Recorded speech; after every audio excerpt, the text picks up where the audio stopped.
yanda zaka canza password ɗinka na TikTok. Farko ka bude TikTok ɗinka.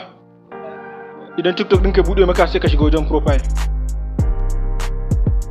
Ka shiga wajen profile sai ka taba wajen yankan guda uku. Sai ka shiga wajen setting and privacy.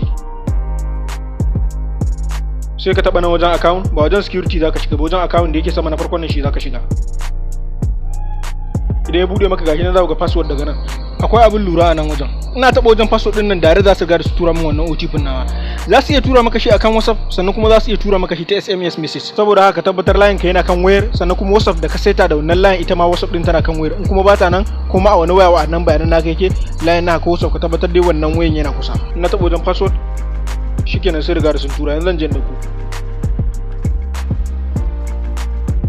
Kana saka wannan OTP za su shigo da kai nan inda zaka saka sabon password ɗinka kenan, amma daga nan kasa ga wani ka'ida za su nuna maka dole wannan security naka ya fi nambobi guda 8, sannan kuma dole a samu alphabet guda 1 a ciki, sannan kuma dole a samu special character. Bari saka muku misalin yanda zaka saka password ɗin naka na TikTok kenan.